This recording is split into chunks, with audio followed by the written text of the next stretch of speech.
This is The Hub on Hollywood, an iHeartRadio podcast. I'm your co-host, James Rojas. And I'm Jamie Blanco. On this week's episode, Zendaya and Tom Holland have a public freakout in the streets of Boston. What? And it was all caught on tape. Or was it? We will dig into that. We have more live adaptation films on the way, and they don't look terrible. Pinch me, this can't be real. A review of the must-see horror thriller Heretic starring Hugh Grant, and, of course, movie trivia. But, Jamie, we had to talk about this first, how you are now officially best friends with the lead star of One Piece. Is that right, Jamie? That is exactly correct. And hang on, James, I need to get in character here for this bit right there. So we're putting on the One Piece hat, the Luffy hat here. You got it. Yes, it is official. Iñaki Godoy and I are besties. So here's the thing about Iñaki. He is so much embodies the true heart of Luffy and that character in One Piece. Such a happy, goofy guy, and really Is great. Is he also stretchy? I don't know. I couldn't tell you that, James.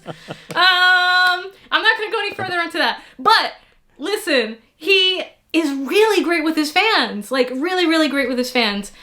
So this month, Iñaki on his social media has declared the month of November to be Manatee Month because he loves manatees. They are very cariñoso. You know, they love people, and they're just, you know, wonderful animals, beautiful sea cows, right? Yeah. And throughout the month, he's having little fan activities. And earlier this week was Manatee Art Day. And I'm a little bit of an artist, James. I dabble, right? You know, I mean, my kids and I have been having so much fun already with Manatee Month. Like, it's an easy thing to do with kids. It was a great idea that I quickly adopted. We've flown pictures of manatees on a drone. We've put up pictures of manatees on our wall. And we've done silly facts and silly games. But I got in on this Manatee Art Day, and I did one of those... was it quick motion or time lapse? I did like a time lapse drawing of me drawing a Luffy manatee that was fighting against Crocodile, who is a character in One Piece, who is going to be in season 2 of One Piece. So that's very exciting. And it's basically a little manatee that stretches out his little fin and boops the crocodile on the nose. And he calls out his attack as Gum Gum No Boop Snoot. And that was really popular.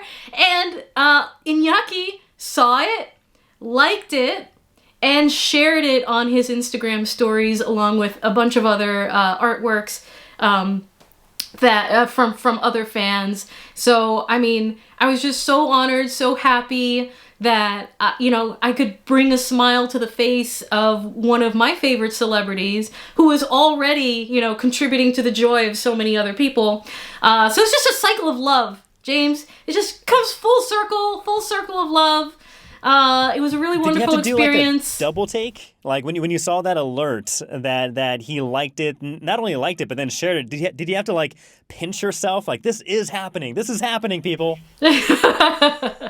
I gotta tell you, I just smiled. Man, I smiled from ear to ear. And I'm like, hell yeah. Because it was a good video and it was a good drawing. Yeah, it was a really good picture. And then, you know, that's when I saw, like, he liked it. I'm like, oh, God, that's just the best. And then he shared it.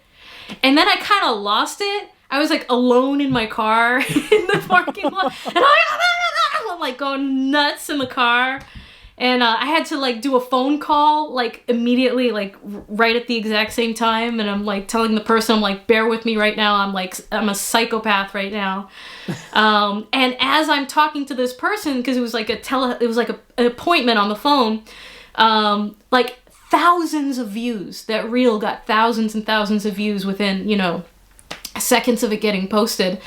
And the final tally, James, for the 24 hours that it was on the Instagram stories, Iñaki Godoy's Instagram stories, 103,000 views. So Congratulations. Thank you. So, a big appreciation to Iñaki Godoy, who continues to bring smiles and joy to the people, not only One Piece fans, but just, everybody.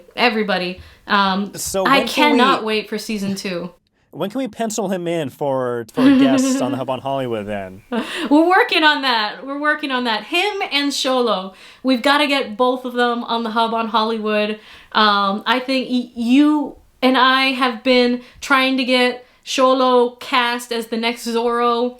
I'd love to see him in the next, in One Piece, as Luffy's brother Ace. So many things. So, we'd love to talk to both of these guys. Yes. We're both, Hispanic. They're both Hispanic. We love movies. They love movies. Let's make it happen, guys. So, it's meant to be. It is meant to be. So we're one step closer to that. So, if you guys want to send them a message, let's help get both Iñaki and Sholo on the Hub on Hollywood. That would be the best episode ever. Yeah. Spread the love, spread the word. And, again, we're on the social media. We are on TikTok at Hub on Hollywood, Instagram at Hub on Hollywood, Facebook as well. I've recently joined Blue Sky. Jamie, have you heard about Blue Sky? It's like the alternative to like Threads and X or Twitter. So, Soy muy vieja. I'm too old. I don't know. Is this a new social media thing? It's the new thing. People are jumping ship from Twitter to Blue Sky. Just because apparently it's a much more joyous and less positive, controversial space, I think. I like that. So I'm on there too. So go ahead and follow me on Blue Sky. Maybe Jamie will be creating an account down the road. But yet another account that you can follow us on. But we did tag Sholo and Iñaki. And so if you are watching this or listening to this, either send the last episode or this episode, tag them and let them know that we really want to get them on the Hub on Hollywood because we have ideas for their career. We want them to bloom some more. We could be their agents, right? We can be their agents, absolutely. And film here in Boston. Yeah. So a lot of love being sent in that direction. But Jamie, what's the opposite of love? Would you say it's hate? Would you say it's anger? Would you say it's a public freak out in the streets of Boston and Zendaya and Tom Holland are right in the middle of this? Would you believe it? Oh my God. No, I wouldn't. Say it ain't so. I will say it's not so because it is not, okay? You know how social media giveth and social media taketh away. We had this wonderful interaction with Iñaki, but at the same time, on TikTok in particular right now, people try to start shit, James. They try to start rumors. They try to ruin relationships. Social media? And I know, right? I know. No way. No way. But you cannot come for the true love that is Zendaya and Tom Holland. As you know, because you've been watching the Hub on Hollywood, as we've told you here, Zendaya is in town filming a movie called The Drama with Robert Pattinson as her co-star. And they've been out and about in the streets of Boston, which has been very exciting. But one of these scenes that they were filming, James, was a shot of Zendaya losing her mind. Losing her shit. She was screaming. She was kicking. Robert Pattinson's holding her back and she kicks her legs in the air. And someone on TikTok got a video of this, right? And put on top Zendaya freaking out after she found out that Tom Holland had cheated on her with Sabrina Carpenter. What? Sabrina Carpenter's dating Barry Keoghan. So many hearts are being broken right now. Oh my goodness, I can't believe it because it's not true, people. No. Not true. Not fake true. TikTok news. TikTok news. Exactly. So, you can see the boom mic operator in the background. You can see one of the assistant directors in the background. This is obviously a scene from The Drama that is filming now in Boston. People trying to stir up real life drama on the mean streets of the internet. Yeah, let me please give me some hope for humanity and hope for mankind that in the comments people were calling this out and just saying this is not true and we're not buying into this hoax. This hoax. Well, that's why we're here to set the record straight, because people don't, you gotta come on, people, you gotta check your facts. You gotta look into this a little bit more than that, but it's so easy to fool people. People just take everything at face value. Don't do it, okay? Listen, Zendaya and Tom, that's a match made in heaven. And on the silver screen, James, so believe in their love, and also believe in an amazing new project that we are going to see both of them in together.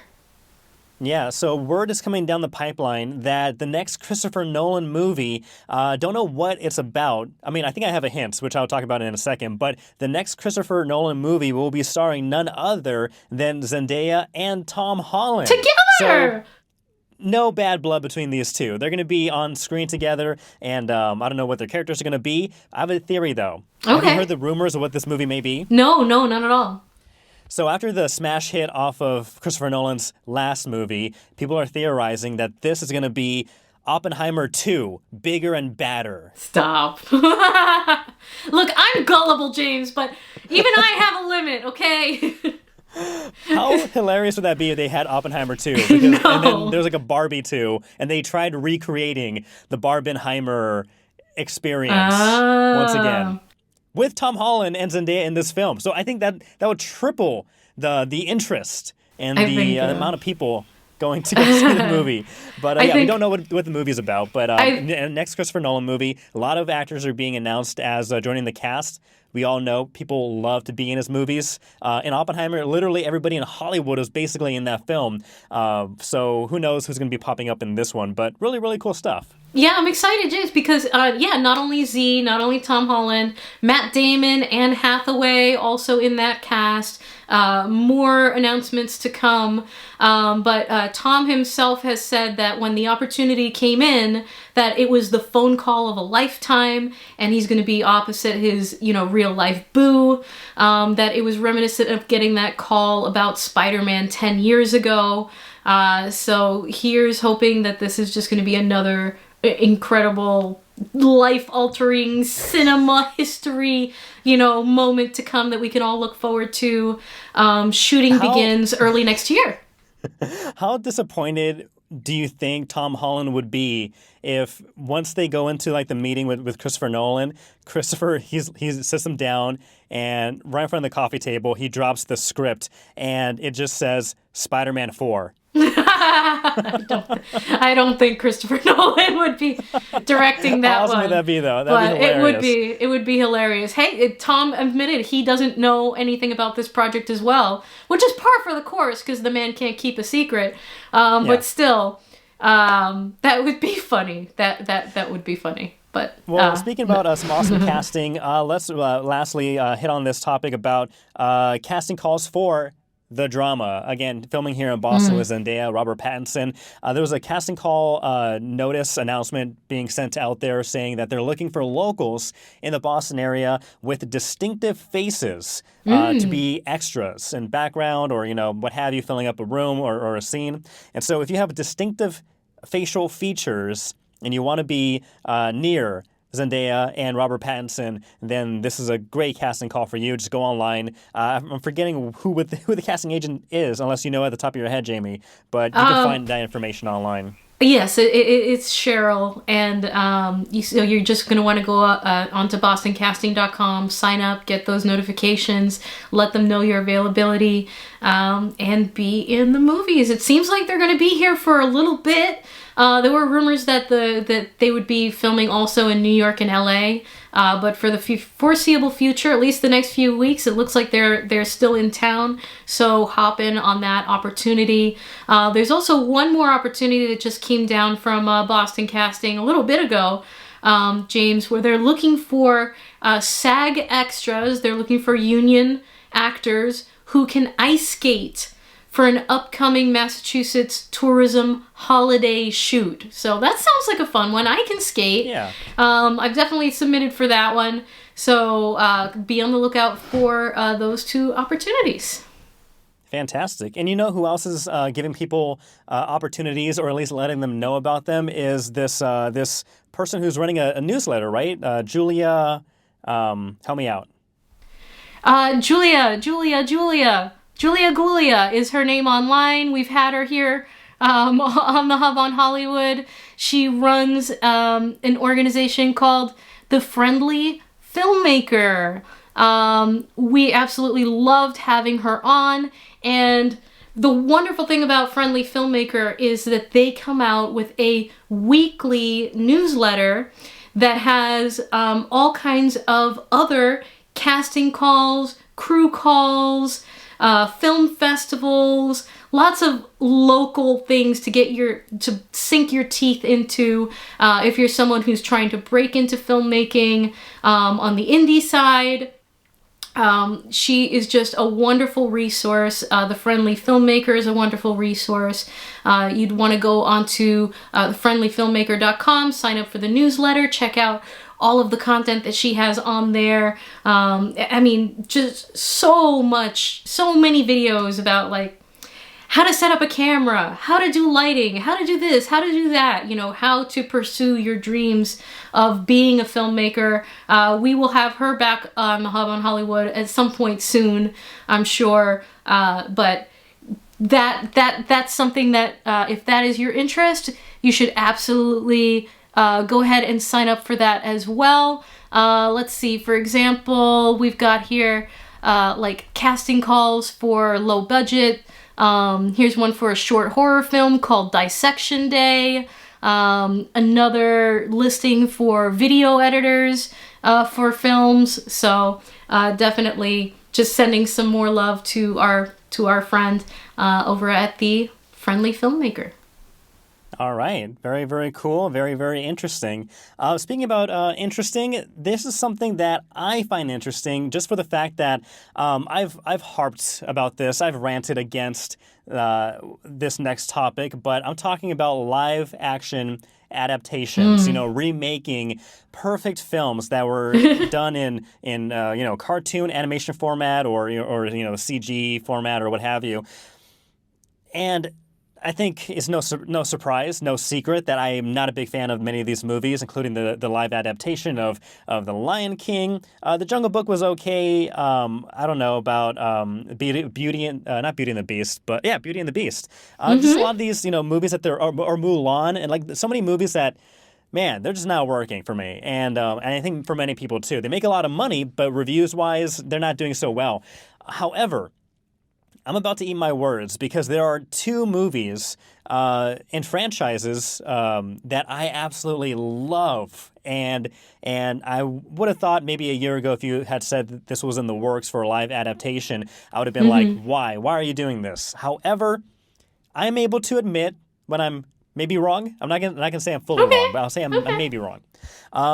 And one of those movies is Lilo and Stitch. Lilo and Stitch, I love that movie. It's so adorable. It's so cute. Great story. Heartwarming. Perfectly made. You don't need a live adaptation, or so I thought, until I saw a screenshot of the CGI version of Stitch sitting on a bed, and then you have Lilo like in the forefront, but kind of out of frame. But then just looking at this, I'm like, okay, that actually looks really good. And so that one actually is kind of piquing my interest, and that one I'm actually kind of interested in. If they are able to, I don't know where they're filming it. If they do film it in Hawaii, that would just give it extra bonus points, because one of the reasons why I love the animated movie is because it makes you feel like you're in Hawaii. It gives you the Hawaiian vibes. My wife and I went to Maui where the movie was based, and you just feel that when you're watching that movie. You feel like you're back there. So if they do film it over there, that'll be a bonus, but it does look good. But also, the stills came out for How to Train Your Dragon, live adaptation of that. And again, I have to eat my words. This looks really, really good. And those movies are great films. And honestly, I'm not sure, based on what I'm looking at right now, if I would mind seeing that in live action format. Jamie, what are your thoughts on my 180 turn Your 180 on this position? James, live action is tough. But I will say that I recently had to eat my words, just going back to One Piece, after, I don't think that there's ever been an anime adaptation anywhere near as good as One Piece is, right? And it's just a series of disappointments after disappointments, and don't even get me started on the live action Avatar: The Last Airbenders, and it's just, but then you get that diamond, right, out of all of that, where the showrunners and the creators and the actors and just everything comes together and it creates like perfection, right? It's hard to do, but it is possible. So in looking at these first few images and frames, I mean, I think that, like you told me earlier, you're like, I don't hate them. That's a good start. That's a good start. I think I know why. Why? Because, with, like, for example, The Lion King, right? For example, when they animated those animals, which they try to make super highly realistic, the human eye knows, canny from uncanny. And even though they look very realistic, the human eye just consciously knows that's not real. Something looks off about that. It's kind of weird. Yeah. Same thing with kind of like with the Jungle Book. Better story. However, some of the characters or animals, you can tell. I wasn't fully enveloped by it. However, those are real life things that humans know and see every day. Things like dragons, things like an alien Stitch from space.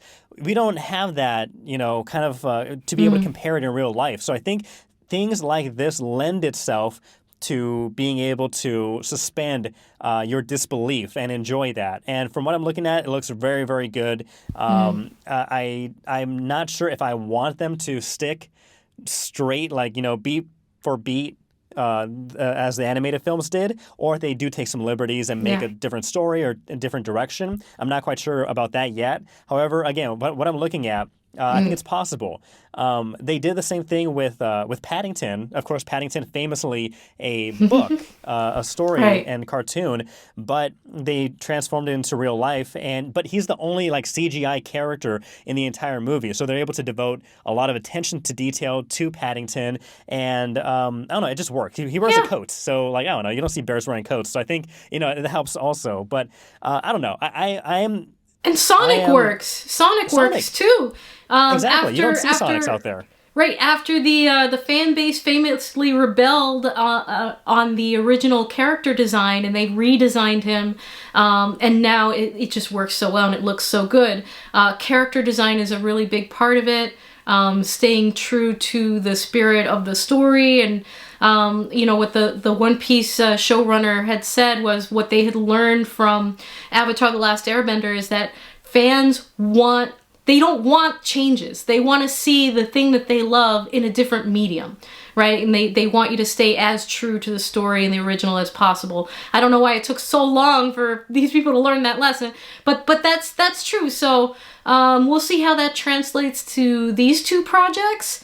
But yeah, here's hoping that we're starting to head into a more positive live action adaptation direction than what some projects have been in the past. Yeah, fingers crossed. And who knows? These movies may be so great that they end up being nominated for an Oscar. And speaking of the Oscars, because I just brought it up, I'm going to talk about our pride and joy of Massachusetts, of New England, Mr. Conan O'Brien. He has been named this year's host of the Oscars. So I love Conan. Coco. He's my favorite talk show host, probably favorite interviewer of all time. And I'm definitely going to be watching this year's Oscars because you put him in front of anything, I'm watching. He could be folding laundry, and I'm watching it because it's going to be hilarious. So I'm very excited to see that Conan is hosting, taking over the reins from Jimmy Kimmel, who hosted it the past 2 years. That's right. So, hashtag Team Coco. Team Coco Team forever. Coco, indeed. And speaking about Oscar-worthy performances that we are going to see being rewarded at the Oscars, at the Academy Awards, let's talk about some Oscar-worthy acting in the movie Heretic. Heretic, I just watched it, and it's not perfect, but I think it may be one of my favorite movies I've seen this year, easily, without a doubt. Jamie, have you seen the trailer for this? Do you know anything about Heretic? No, James, no, I haven't, but it sounds scary. Is it a scary movie? Yeah, and it's a very, very good one. No, this one I really recommend. If you are not into the thriller, mystery, suspenseful, creepy kind of movie, this may not be for you. But if you are, then I recommend watching this movie right away. Basically, the plot, two young religious women are drawn into a game of cat and mouse in the house of a strange man. Co-directed and co-written by Scott Beck and Brian Woods, this stars Sophie Thatcher as Sister Barnes, Chloe East as Sister Paxton, and Hugh Grant as Mr. Reed. Basically, the movie starts out with the sisters, Sister Barnes and Paxton. They are Mormon missionaries who are going to homes of people who request more information about the Mormon faith. And they go to Hugh Grant's character's home just as the snowstorm is rolling in. And once inside the house, things seem to be normal, things seem to be pleasant. But as the conversation dives deeper into religion, the scenes get more uncomfortable. The characters start feeling more uneased, and things really start to get weird. So much so that the two girls, they say, oh, you know what, we really have to go. The folks over at the church, they called us, and, we appreciate your time and whatnot. But then they find out that they are physically incapable of leaving the house for various reasons. And during the rest of the movie, they have to figure out what Hugh Grant's character's motives really are and how they plan to escape the house. Like I said in the beginning, Jamie, this is not a perfect movie, but I think this is one of the best movies I've seen this year. The cast is great. The story is gripping. The script, fantastic. But what's really surprising and shocking is how great Hugh Grant is at playing such a creepy and scary villain in this movie. Like, if you would have talked to people 25 years ago when Hugh Grant was performing in all those 90s rom-com films, that one day he'd be the perfect villain in then these types of movies, let alone Paddington 2, which is more jaunty and fun villainy at foot. But this one really, really cranks up the creep factor, and Hugh Grant is phenomenal in this film. Captivating, thrilling, creepy, and just scary all around. And the thing that makes this interesting is that he's not really physically threatening, but the mystery of his motives and the feeling of being trapped in this very, very unnerving house is what keeps you on the edge of your seat. Like I said, I think this is some Oscar-worthy performances, not only by Grant, but by also the two main actresses. This is a movie I think you should watch immediately if you are looking for a really solid film. I would say, again, not perfect because the third act, I think people may be divided by how it ends, but the first acts are so great. And again, the third act satisfying enough to warrant a very strong recommendation from myself. So, I don't know. I think Hugh Grant is in this really fun period in his career where he's really leaning into the more eccentric and more thrilling and more unleashed performances, and he's perfect for it. Well, it's wonderful to see what some of our favorite stars can do when they get outside of their genre, right? Some folks are typecast in that way, Hugh Grant, like the rom-com, Bo or whatever of the rom-com. So that's really fantastic. That's really interesting.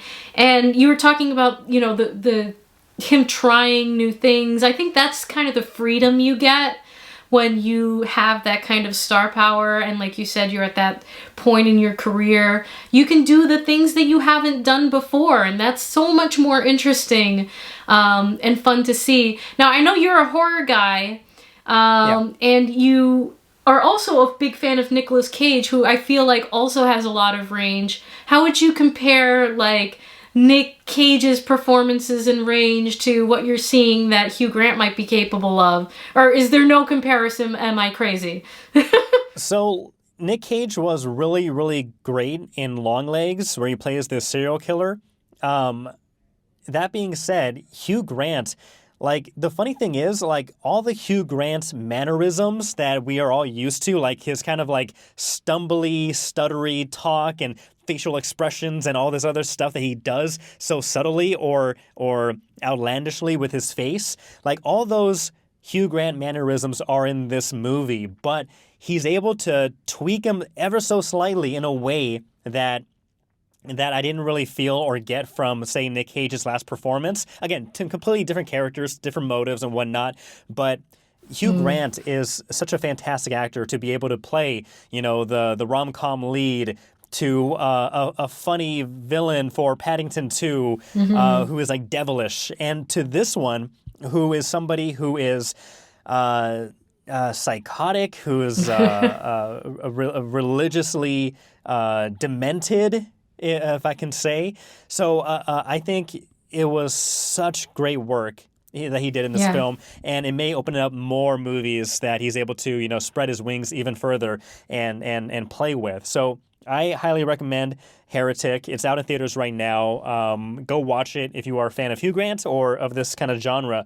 I will add, Jamie, Yes. that there's one thing in the end credits that actually caught my attention, and it was the phrase. Because, you know, there are movies, whenever there are animals that star in a film, at the very end, there'll be that quote that says, "No animals were harmed in the making of this film," right?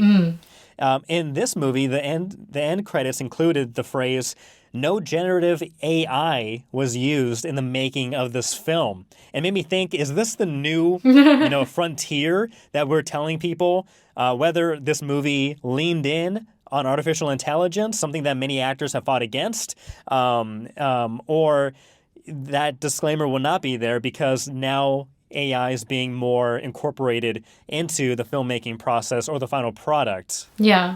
I think that you're right. You know, it's like one of those labels. It's like, oh, non-GMO, non-AI, made generated movies. So, and it's important too, because it's something that actors have fought so hard for. And if you're somebody who, I guess, wants to be a conscientious consumer of film, it's something that you can kind of add a feather to your conscientious hat, I guess, and be like, hey, I supported a film that didn't take advantage of working actors and recreate their likenesses without, allowing them to perform or paying them for their performances. So that is really interesting. I haven't seen that yet. But like you said, that might be the wave of the future. And you know what else is the wave of the future, James, is the Hub on Hollywood. We don't use any AI here. We can guarantee that no AI was used during the making of this podcast. That's right. This is all just our own pure madness and mayhem. And if you like what you hear and like what you see, please subscribe, share, follow, all of those things. We're doing really great on with the YouTube followers, the YouTube subscribers. Keep it coming. Keep it coming, guys. Please help us with that. That it really helps us continue to make these things and keep talking about the things that we love. So if you haven't already on YouTube, go ahead and subscribe. And we are on all the socials, right, James? Absolutely. We are on TikTok, Instagram, at Hub on Hollywood, also Facebook. Check me out on Blue Sky. We're also on Threads. We're on all that stuff. So check us out, Hub on Hollywood. Subscribe, follow. You can also listen to us in case you don't have the ability to watch us on your big screen, on your small screen. You can listen to us on every streaming podcast service, including iHeartRadio, Apple Podcast, and Spotify. Woo. All right, Jamie.